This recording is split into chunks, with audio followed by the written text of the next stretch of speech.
Good morning students, कैसे हैं आप सब। उम्मीद करता हूं आप सब अच्छे होंगे। कल की क्लास में हमने एक नया अध्याय शुरू किया था जिसका नाम था द्विघात समीकरण, जिसे इंग्लिश में क्वाड्रेटिक इक्वेशन भी कहते हैं। हमने उसका कल कुछ उदाहरण सोल्व किए थे, उदाहरण 1 और 2। आज हम प्रश्नावली 4.1 स्टार्ट करेंगे, जिसका क्वेश्चन नंबर 1 है, जिसमें हमें पूछा है कि निम्न समीकरणों को हल करके पता लगाओ कि यह द्विघात इक्वेशन है या नहीं। तो इसका सॉल्यूशन करते हैं। पहला क्वेश्चन है x प्लस 1 का whole square is equal to 2 कोष्टक x माइनस 3। इस x प्लस 1 का होल स्क्वायर फॉर्मूला क्या होता है, कल हमने सीखा था। x प्लस वाई का होल स्क्वायर बराबर किसके बराबर होता है, X square plus Y square plus 2xy। यह होता है x प्लस वाई का होल स्क्वायर। और x माइनस वाई का होल स्क्वायर क्या होता है, X square plus Y square minus 2xy। ये फॉर्मूला हमने पहले भी पढ़े और कल की क्लास में भी पढ़ लिए। फिर x प्लस 1 का होल स्क्वायर फॉर्मूला क्या होता है, एक्स स्क्वायर प्लस 1 का स्क्वायर मतलब 1 प्लस 2xy। 2 गुणा x, y की जगह है 1, इज इक्वल टू 2 गुणा x 2x minus 2 multiply by 3 6। तो X square plus 1 plus 2x plus का 2x is equal to 2x minus 6। तो 2x माइनस 6। अब 2x और माइनस का 6 बराबर के लेफ्ट साइड में आएगा दोनों ही। तो 2x प्लस का है तो माइनस का हो जाएगा और माइनस का 6 प्लस का हो जाएगा। तो X square plus 1 plus 2x is equal to minus 2x और प्लस का 6 इज इक्वल टू 0। फिर एक्स स्क्वायर फिर 2x वाला फिर 2x प्लस का 2x और माइनस का 2x दोनों कैंसिल हो गए। पीछे बचा प्लस का 6 और प्लस का 1, तो प्लस का 7 बराबर 0। तो लास्ट में हमारा क्या सोल्यूशन बना, x square plus 7 is equal to 0।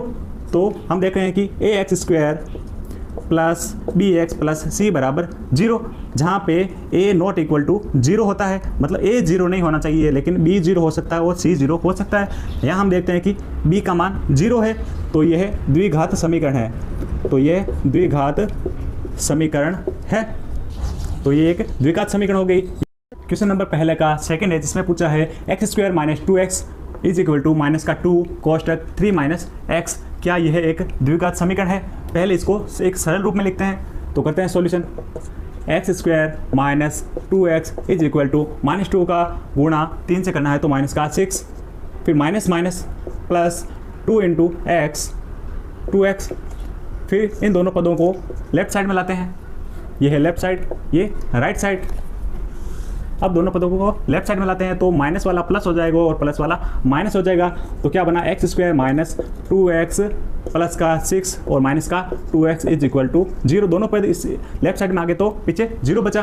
फिर माइनस का 2x माइनस का 2x माइनस का 4x और पहले से एक्स स्क्वायर है और प्लस का 6 बराबर 0।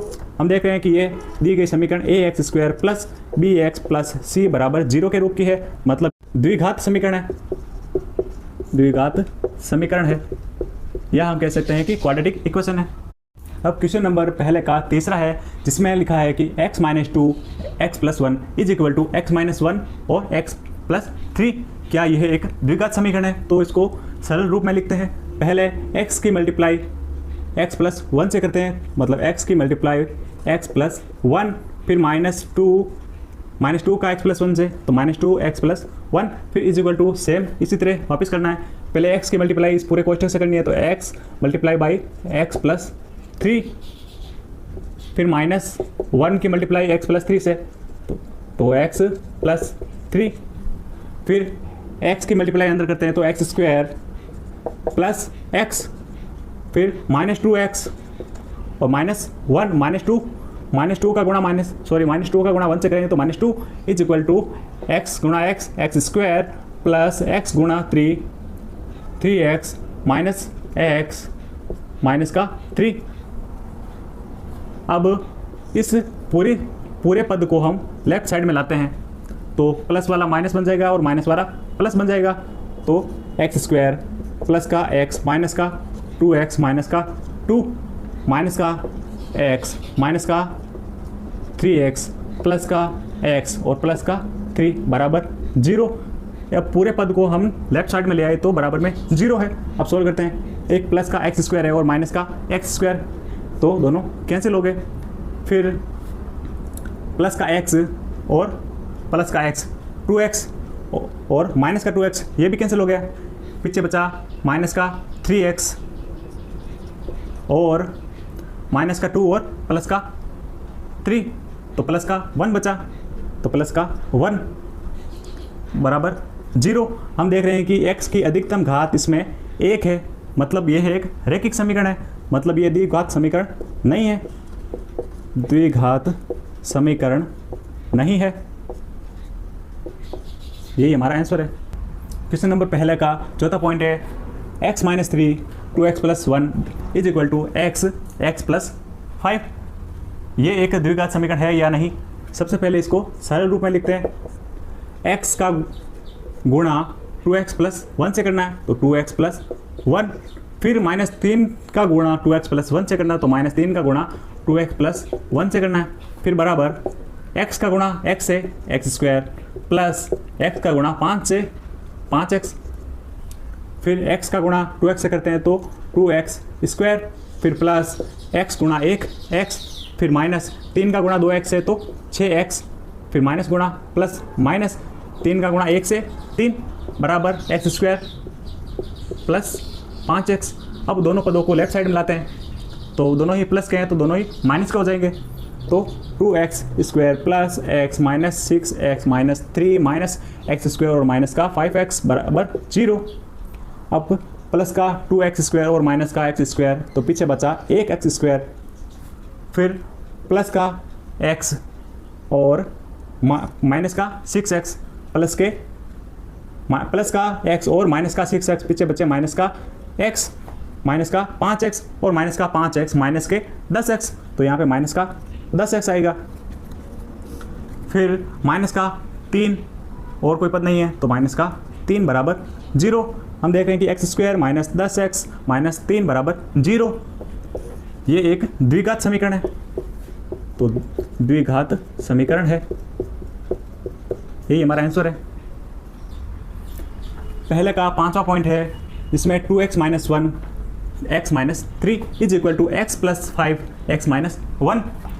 फिर 2x की मल्टीप्लाई x - 3 से करते हैं तो 2x x - 3, फिर -1 की मल्टीप्लाई x - 3 से करना है, x - 3 = फिर x की मल्टीप्लाई x - 1 से करनी है, x की मल्टीप्लाई x - 1 से, फिर प्लस के 5 मल्टीप्लाई x - 1, फिर 2x multiply by x 2x², फिर माइनस 2x मल्टीप्लाई 3 6x, फिर -1 की मल्टीप्लाई x - 3 से, तो पहले 1 की मल्टीप्लाई x है तो माइनस का x, फिर माइनस प्लस 1 मल्टीप्लाई 3 तो 3 = x मल्टीप्लाई x x², फिर माइनस का x, फिर प्लस के 5x, फिर 5 प्लस एंड माइनस 5 मल्टीप्लाई 1 5।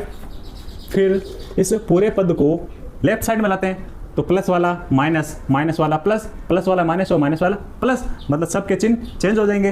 तो पहले ये लिखते हैं तो 2x² - 6x - x plus 3 minus का x² प्लस का x माइनस का 5x और प्लस का 5 बराबर 0। हमने पूरे पद को लेफ्ट साइड में ले आए तो बराबर में 0। फिर 2x² और माइनस का x², पीछे बचा 1x², फिर माइनस का 6x माइनस का x माइनस के 7x और प्लस के x, तो वापस माइनस का 6x, या सीधे ऐसे काट सकते हैं, माइनस का x है और प्लस का x है, कैंसिल हो गया, और कोई कैंसिल हो रहा नहीं हो रहा, तो माइनस का 6x और माइनस का 5x माइनस का 11x, फिर प्लस का 3 और प्लस का 5 तो प्लस का 8 बराबर 0। तो x² - 11x प्लस 8 बराबर 0। ये एक द्विघात समीकरण है, तो द्विघात समीकरण है, तो यही हमारा आंसर है। तो पहले का छठा पॉइंट दे रखा है जिसमें x² प्लस 3x + 1 = x - 2 का होल स्क्वायर। इसे सोल्व करके पता लगाना है कि ये द्विघात समीकरण है या नहीं, मतलब क्वाड्रेटिक इक्वेशन है या नहीं। तो सॉल्व करते हैं इसको। X square plus 3x plus 1 is equal to X minus 2 का होल स्क्वायर क्या होता है, एक्स माइनस वाई का होल स्क्वायर पहले हमने लिखा था, क्या होता है एक्स स्क्वायर प्लस का वाई स्क्वायर माइनस का 2x वाई। तो इसको करते हैं सॉल्व, एक्स स्क्वायर माइनस का प्लस का वाई स्क्वायर, वाई की जगह है 2 तो 2 का स्क्वायर 4, फिर माइनस 2x वाई, 2 की जगह 2 है, x की जगह x है, y की जगह है 2 तो 2 2 4x, पहले सीधे लिख देते हैं तो 2x y का मान है 2। फिर करते हैं solve, X square plus 3x plus 1 is equal to X square plus 4 minus 2 multiply 2 4x। फिर पूरे पद को लेफ्ट साइड में लाते हैं तो प्लस वाला माइनस होगा और माइनस वाला प्लस, तो X square plus 3x plus 1 minus का एक्स स्क्वायर माइनस का 4 प्लस का 4x is equal to 0, plus का एक्स स्क्वायर माइनस का एक्स स्क्वायर कैंसिल हो गया, फिर प्लस का 3x और प्लस का 4x तो प्लस के 7x, प्लस का 1 और माइनस का 4 माइनस का 3 बचा, फिर is equal to 0।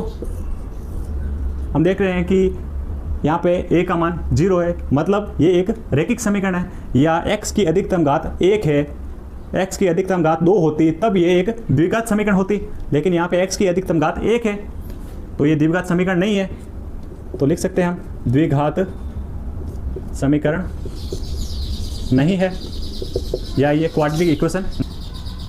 Question number पहले का 7वां है जिसमें पूछा है x प्लस 2 का whole cube is equal to 2x कोष्टक एक्स स्क्वायर माइनस 1।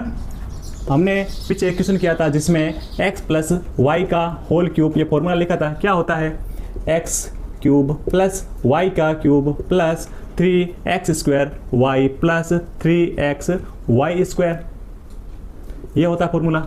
अब ये फॉर्मूला यहाँ पे अप्लाई करना है, y का मान है 2, तो करते हैं सॉल्यूशन इसका। x प्लस 2 का होल क्यूब, पहले x का क्यूब प्लस y का क्यूब प्लस y की जगह है 2 तो 2 का x का क्यूब प्लस 2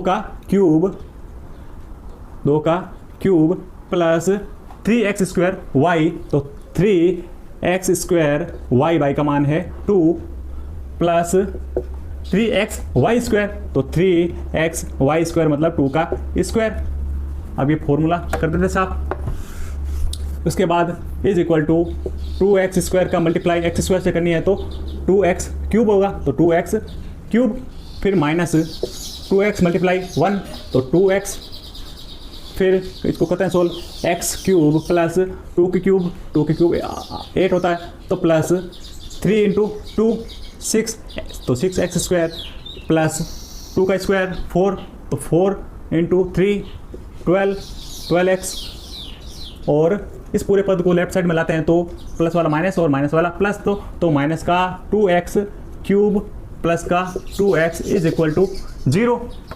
फिर x क्यूब है और यहाँ पे 2x क्यूब है वो भी माइनस का, तो पीछे माइनस का x क्यूब बचा, फिर प्लस का 6x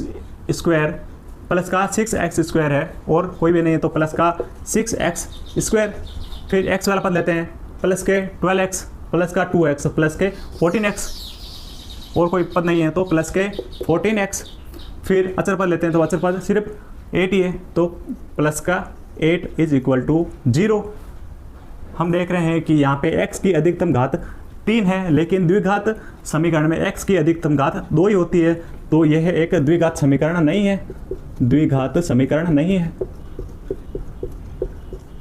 है, तो यही हमारा आंसर है। क्वेश्चन नंबर पहले का 8वां पॉइंट है और लास्ट पॉइंट है, इसका सॉल्यूशन कहते हैं X cube minus 4x square minus X plus 1 is equal to X minus 2 का होल क्यूब। सबसे पहले देखते हैं कि x माइनस वाई का होल क्यूब, ये फॉर्मूला क्या होता है, ये फॉर्मूला होता है बराबर एक्स क्यूब माइनस का वाई क्यूब, फिर प्लस यहाँ भी माइनस आएगा तो minus 3x square Y plus 3x Y square, ये होता है x माइनस वाई का होल क्यूब का फॉर्मूला। क्या होता है x cube minus Y cube minus 3x square Y plus 3x Y square. हमें कैसे पता चला कहाँ पे माइनस आएगा कहाँ पे प्लस आएगा, x प्लस का है तो इसका क्यूब करेंगे तो प्लस ही आएगा, और माइनस के y का क्यूब करेंगे अगर तो y के ऊपर क्यूब मतलब घात विषम हो गई, तो घात विषम होने पर माइनस y का क्यूब करने पर माइनस ही आएगा।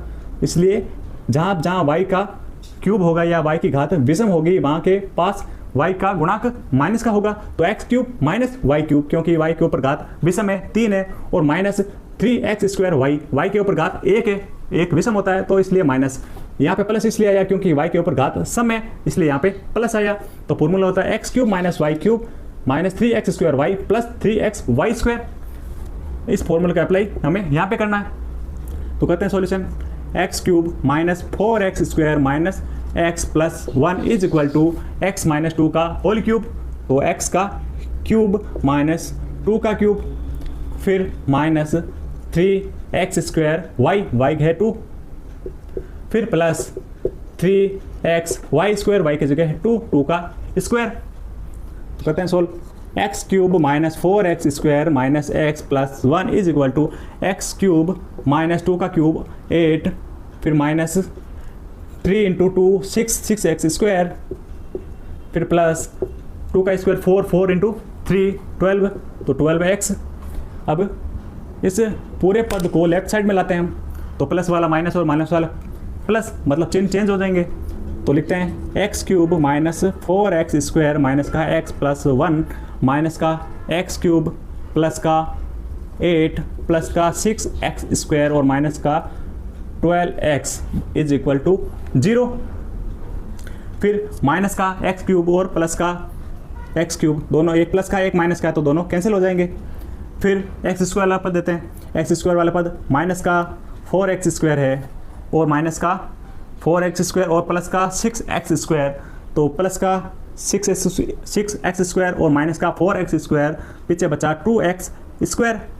फिर x वाला पद लेते हैं, माइनस का x है और माइनस का 12x है तो माइनस का 13x। फिर अचर पद लेते हैं, अचर पद क्या है, यहाँ पे 8 है और यहाँ पे 1 है, बाकी कोई पद नहीं, तो 8 प्लस 1 कितना होता है 9 इज इक्वल टू 0।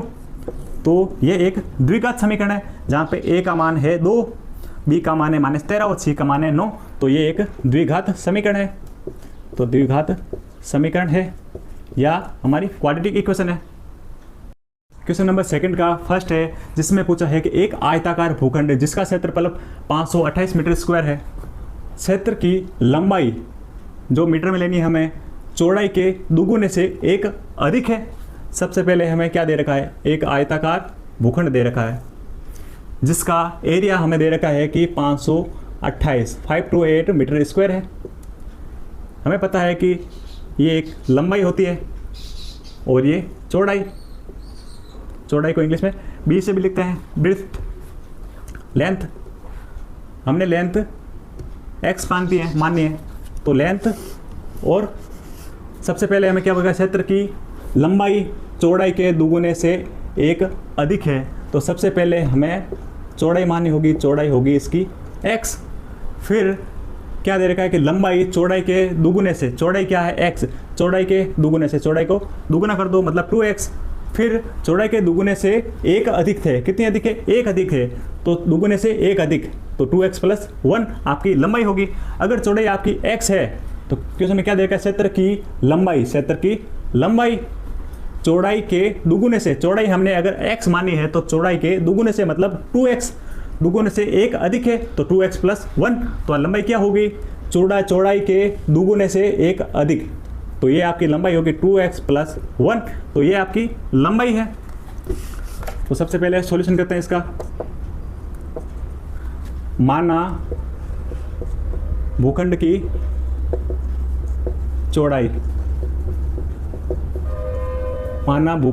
चौड़ाई इज इक्वल टू x। चौड़ाई अगर x है तो लंबाई क्या होगी, तो लंबाई बराबर होगी चौड़ाई के दुगुने, मतलब चौड़ाई का दुगुना से एक अधिक, तो लंबाई होगी 2x प्लस 1 और चौड़ाई x। फिर हमें पता है कि आयताकार कोई भी क्षेत्रफल होता है तो उसका क्षेत्रफल का फॉर्मूला क्या होता है, हमने पिछली क्लास में पढ़ा था आयत के परिमाप का फॉर्मूला। यहाँ पे आयत के क्षेत्रफल का फॉर्मूला क्या होता है, लंबाई गुणा चौड़ाई। लंबाई गुणा चौड़ाई ये फॉर्मूला होता है। तो आयत का क्षेत्रफल या आयताकार भूखंड का क्षेत्रफल बराबर, क्षेत्रफल आपको दे रखा है क्या होता है 528। तो 528 मीटर स्क्वायर आपको क्षेत्रफल दे रखा है, लेकिन फॉर्मूला क्या होता है लंबाई गुणा चौड़ाई। तो लंबाई गुणा चौड़ाई ये होता है फॉर्मूला। तो लंबाई गुणा चौड़ाई किसके बराबर है 528 मीटर स्क्वायर या 5 to 8 मीटर स्क्वायर। फिर लंबाई क्या है 2x + 1, तो लंबाई है 2x + 1 और चौड़ाई क्या है x = 528 मीटर स्क्वायर। बार बार मीटर स्क्वायर नहीं लिखते हम। फिर इसको सोल्व करते हैं। पहले x का गुणा 2x से करना है तो 2x², फिर प्लस x का गुणा 1 से करेंगे तो x = 528। फिर 528 प्लस का है तो लेफ्ट साइड में आएगा तो माइनस का, तो 2x² प्लस x माइनस का 528 = 0। तो हमें क्वेश्चन में पूछा था कि निम्न क्वेश्चन को एक द्विघात समीकरण के रूप में लिखना है, तो अभी यहीं तक सोल्व करना है। तो क्या सॉल्यूशन आया हमारा 2x² प्लस x माइनस 528 बराबर 0, यही हमारा आंसर है। क्वेश्चन नंबर दूसरे का सेकंड पॉइंट है, जिससे क्या पूछा हमें दो क्रमागत धनात्मक पूर्णांकों का गुणनफल 306 है।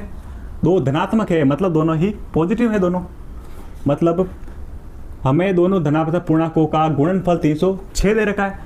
हमें इसकी एक द्विघात इक्वेशन बनानी है या द्विघात समीकरण बनानी है। तो सॉल्यूशन करते हैं इसका। तो दो क्रमागत लेना है, मतलब पहली आप x लो तो दूसरी x + 1 होगी। ये ऐसे तो होता है क्रमागत। जैसे पहली हमने 3 लिया तो दूसरा क्रमागत मतलब इससे अगली वाली संख्या क्या है 3 से अगली वाली 4, मतलब 3 में हमने 1 जोड़ा तो 4 आया। मतलब पहली संख्या अगर 3 है तो दूसरी संख्या 4 होगी। वैसे ही कुछ भी हो सकता है। पहली संख्या अगर 20 है तो दूसरी संख्या क्या होगी 20 + 1 21। मतलब पहली संख्या अगर 20 है तो दूसरी संख्या 20 + 1 21 होगी।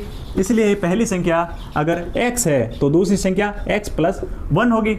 और इन दोनों का गुणनफल कितना दे रखा है 306। अब इनको सोल्व करके हम इक्वेशन निकाल सकते हैं। तो सही तरीके से लिखते हैं हम, दो क्रमागत धनात्मक पूर्णांकों का गुणनफल 306 है। तो सबसे पहले लिखते हैं माना पहला धनात्मक पूर्णांक बराबर x माना है, y कुछ भी मान सकते हो लेकिन ज़्यादातर हम x ही लेते हैं। तो माना x है तो दूसरा क्या होगा, तो दूसरा धनात्मक पूर्णांक बराबर पहला अगर x है तो दूसरा क्रमागत लेना है। तो लिख सकते हैं क्रमागत दूसरा धनात्मक पूर्णांक क्या होगा x + 1। पहला अगर x है तो दूसरा क्रमागत धनात्मक पूर्णांक क्या होगा x + 1 होगा। और हमें क्वेश्चन में क्या दे रखा है कि इन दोनों का गुणनफल 306 है, तो कर दें गुणा। तो x गुणा x + 1 बराबर दे रखा है कि 306 है। फिर सॉल्यूशन करते हैं इसका, x गुणा x x², फिर प्लस x गुणा 1 x = 306। फिर 306 प्लस का है लेफ्ट साइड में आएगा तो माइनस का, तो क्या बनेगा x² प्लस x माइनस का 306 बराबर 0। तो हमें क्वेश्चन में यही पूछा है कि इसको समीकरण के रूप में व्यक्त करना है। तो यही हमारा आंसर है, क्योंकि ये एक द्विघात समीकरण है, द्विघात समीकरण है। तो यही हमारा आंसर हो गया। क्या हुआ answer x² plus x minus 306 = 0। ये एक द्विघात समीकरण है। द्विघात समीकरण हमें पढ़ा था किस रूप की होती है, ax² plus bx plus c = 0। तो यहाँ पे a की जगह 1 है, b की जगह b 1 है और c की जगह माइनस का 306। तो ये हमारा आंसर हो गया। क्वेश्चन नंबर दूसरे का थर्ड पॉइंट है, जिसमें पूछा है कि रोहन की माँ उससे 26 वर्ष बड़ी है। उनकी आयु का गुणनफल 3 वर्ष पश्चात कितना होगा 360 हो जाएगा। मतलब उन दोनों की आयु का अगर गुणा करेंगे 3 साल बाद तो 360 होगा। हमें रोहन की वर्तमान आयु ज्ञात करनी है। तो करते हैं सॉल्यूशन इसका। रोहन की माँ उससे 26 वर्ष बड़ी है, तो सबसे पहले मानते हैं कि माना रोहन की वर्तमान आयु क्या होगी, वर्तमान आयु माना कि x है। वर्तमान आयु रोहन की अगर x है तो उसके माँ की आयु क्या होगी। हमें क्वेश्चन में दे रखा है कि रोहन की माँ उससे 26 वर्ष बड़ी है। तो रोहन की आयु अगर x वर्ष है तो उसके माँ की आयु क्या होगी, x प्लस 26 या 26 प्लस x। तो लिखते हैं उसके माँ की आयु, माँ की वर्तमान आयु बराबर x प्लस 26, मतलब रोहन से 26 साल बड़ी है उसकी माँ। तो यही होगा। फिर उसके बाद क्या पूछा है कि उनकी आयु का गुणनफल 3 वर्ष पश्चात। तो 3 वर्ष पश्चात कितना होगा, 360। हम देखते हैं कि 3 वर्ष पश्चात रोहन की आयु क्या होगी और उसके माँ की आयु क्या होगी। तो लिखते हैं 3 वर्ष पश्चात, 3 वर्ष पश्चात रोहन की आयु, रोहन की आयु क्या होगी, वर्तमान आयु अगर x है तो 3 वर्ष बाद क्या होगी, x प्लस 3, यही होगा। फिर लिखते हैं 3 वर्ष पश्चात उसके माँ की आयु, माँ की आयु क्या होगी, माँ की आयु वर्तमान में कितनी है, x प्लस 26, तो x प्लस 26। और 3 वर्ष बाद क्या होगी, वर्तमान आयु अगर x प्लस 26 है तो 3 वर्ष बाद क्या होगी, तो प्लस का 3 और ऐड कर दो, तो क्या होगा, x प्लस का 26 और प्लस का 3 प्लस का 29। तो रोहन के माँ की आयु 3 वर्ष बाद क्या होगी, x प्लस 29, और रोहन की 3 वर्ष बाद आयु क्या होगी, x प्लस 3। और क्वेश्चन में क्या पूछा है कि उनकी आयु का गुणनफल 3 वर्ष पश्चात 360 हो जाएगा। तो 3 वर्ष पश्चात उनकी आयु का गुणनफल हमें दे रखा है कि 360 है, और क्वेश्चन में हमें रोहन की 3 वर्ष बाद आयु दे रखी है कि x प्लस 3 है, तो x प्लस 3, और उसके माँ की 3 वर्ष बाद आयु क्या है, x प्लस 29, तो x प्लस 29 बराबर मान दे रखा है कि 360 है, तो 360। अब इसको सोल्व करते हैं, हम सोल्व करेंगे तो हमारी द्विघात समीकरण आ जाएगी। तो पहले x का गुणा x प्लस 29 से करना है, तो x का गुणा x प्लस 29 से करना है, फिर प्लस 3 का गुणा x प्लस 29 से करना है, तो x प्लस 29 बराबर 360। फिर x का गुणा अंदर कोष्टक करते हैं, तो x गुणा x स्क्वायर, फिर प्लस x गुणा 29 तो 29x, फिर प्लस का 3 गुणा x 3x, फिर प्लस 3 गुणा 29 तो 3 गुणा 29 87, फिर बराबर 360 हो गया। फिर इसको और सरल रूप में लिखते हैं, x स्क्वायर प्लस 29x और 3x, 29x प्लस का 3x प्लस का 32x, फिर प्लस का 87 और प्लस का 360 लेफ्ट साइड में आएगा, तो माइनस का 360 इज इक्वल टू 0। अब प्लस का 87 और माइनस का 360, इसको सोल्व करेंगे तो पहले देखो क्या आया, एक्स स्क्वायर प्लस 32x, तो एक्स स्क्वायर प्लस 32x, फिर 360 माइनस का है और प्लस का 87 है, पीछे क्या बचेगा, तो घटाते हैं, देखो 0 6 से यहाँ से ली 10 में से 7 गया तो पीछे 3 बचा, फिर यहाँ पे 5 बचा, 5 में से 8 नहीं जाएगा तो 3 में से 1 हासिल ली, तो यहाँ पे 15 बन गया, 15 में से अगर 8 गया तो पीछे बचा 7 और यहाँ पे 2 बचा, तो 273, और प्लस की संख्या छोटी है और माइनस की संख्या बड़ी है तो चिन्ह आएगा माइनस का, तो क्या आया, एक्स स्क्वायर प्लस 32x और माइनस के 360 में से प्लस का 87 कम किया तो माइनस का 273 बचा और बराबर 0। तो ये एक द्विघात समीकरण आ गई। हमें क्वेश्चन में यही पूछा है कि निम्न को द्विघात समीकरण के रूप में व्यक्त करो, तो यहाँ तक हमारा यही आंसर है हमारा। क्वेश्चन नंबर 2 का 4th पॉइंट है, जिसमें दे रखा है कि एक रेलगाड़ी 480 किलोमीटर की दूरी सामान्य चाल से तय करती है। यदि इसकी चाल 8 किलोमीटर प्रति घंटा कम कर दी जाए तो वह उसी दूरी को तय करने में 3 घंटे अधिक समय लेगी। हमें रेलगाड़ी की चाल ज्ञात करनी है, तो करते हैं सॉल्यूशन। हमें पता है कि चाल का फॉर्मूला क्या होता है, चाल बराबर दूरी बट्टा समय। तो चाल का फॉर्मूला होता है चाल बराबर दूरी बट्टा समय, आपने साइंस में पढ़ा होगा, चाल बराबर दूरी बट्टा समय। तो सबसे पहले हमें एक रेलगाड़ी 480 किलोमीटर की दूरी तय करती है, मतलब दूरी आपको दे रखी है, क्या है, दूरी बराबर 480 किलोमीटर, और समान चाल से तय करती है, मतलब चाल, तो माना चाल माना चाल बराबर, माना रेलगाड़ी की चाल, हम लिख सकते हैं माना रेलगाड़ी की चाल, तो माना रेलगाड़ी की चाल बराबर x किलोमीटर प्रति घंटा, प्रति घंटा, यहाँ पे h है, प्रति घंटा। तो माना रेलगाड़ी की चाल x किलोमीटर प्रति घंटा है और दूरी आपको दे रखी है कि 480 किलोमीटर है। तो दूरी आपके पास है, चाल आपके पास है, मतलब दो चीज़ आपके पास है, तो आप टाइम निकाल सकते हो। तो समय क्या होगा, समय को हमने t1 लिखा, t1। तो समय का फॉर्मूला क्या होगा, यहाँ से समय बराबर, समय को लेफ्ट साइड में लाएंगे और चाल को राइट साइड में, तो समय के स्थान पर चाल आ जाएगा और चाल के स्थान पर समय, तो समय बराबर दूरी बट्टा चाल। तो ये हो गया समय का फॉर्मूला। तो टाइम बराबर दूरी क्या है 480 किलोमीटर बट्टा, और चाल दे रखी है आपको x। तो t1 बराबर क्या आया, t1 बराबर 480 बट्टा x। इसको हम समीकरण 1 देंगे। फिर नेक्स्ट क्या पूछा है, यदि इसकी चाल को 8 किलोमीटर प्रति घंटा कम कर दी जाए, तो यहाँ लिखते हैं चाल को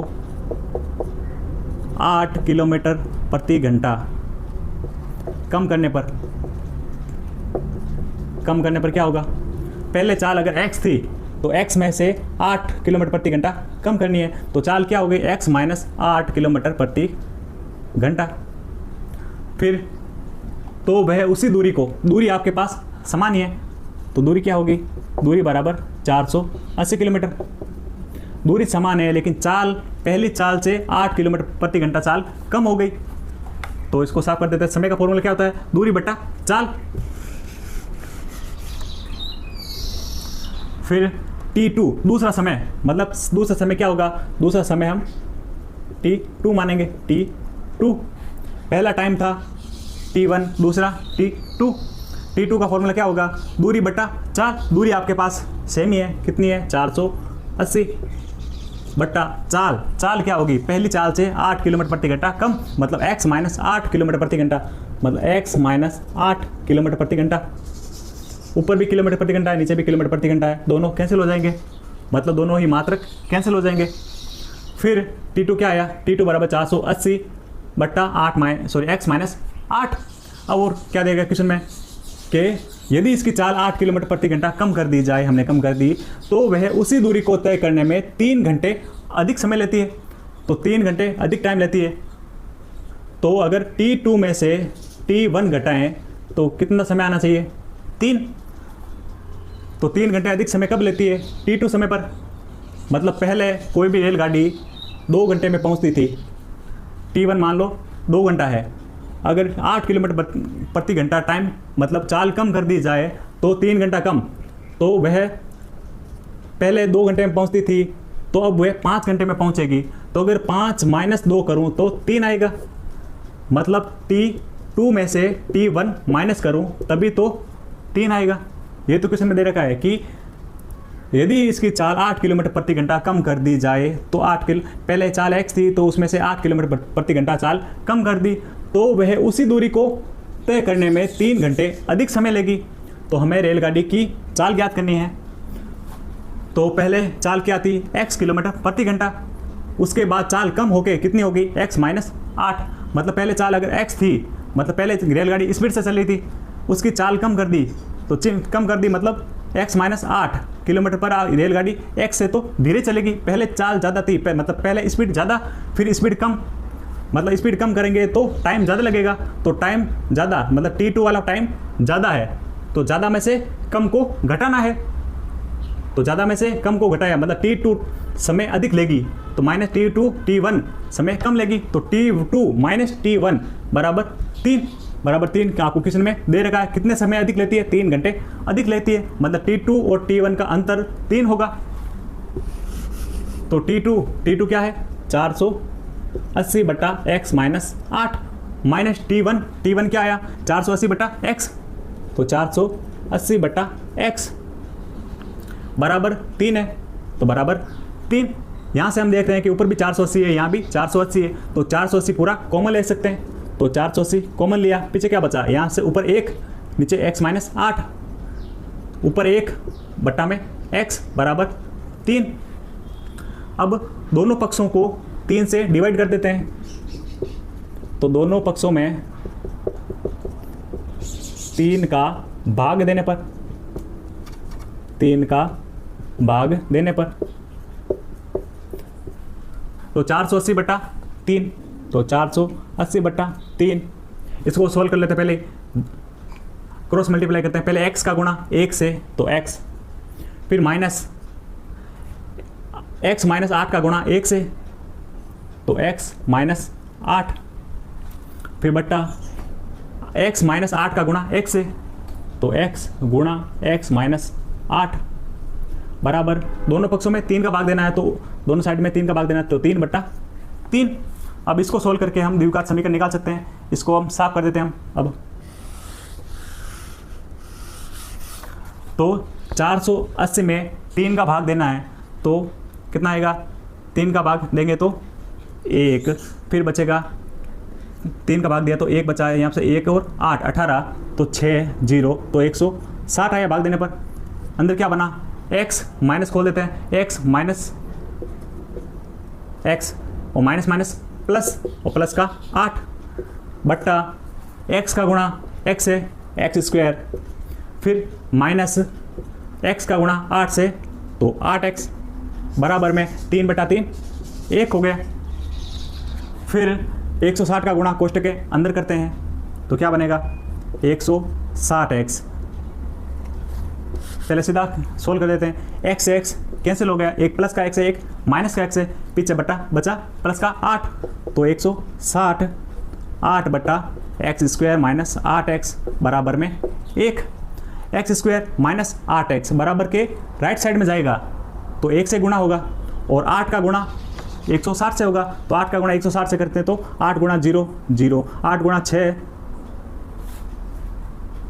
48, 48 का 8 हासिल गई 4, 8 गुणा 1 8, 8 और 4 12 बराबर एक्स स्क्वायर माइनस 8x बराबर के राइट साइड में जाएगा तो एक्स स्क्वायर माइनस एक्स, मतलब 1 से गुणा होने पर यही संख्या आएगी। फिर प्लस के 1280 1280 को राइट साइड में भेजेंगे तो माइनस का होगा, तो क्या बनेगा एक्स स्क्वायर माइनस का 8x, और ये माइनस का हो जाएगा तो माइनस का 1280 बराबर में 0 बचेगा, तो बराबर 0। तो आपकी ये द्विघात समीकरण आ गई, तो यही हमारा आंसर है।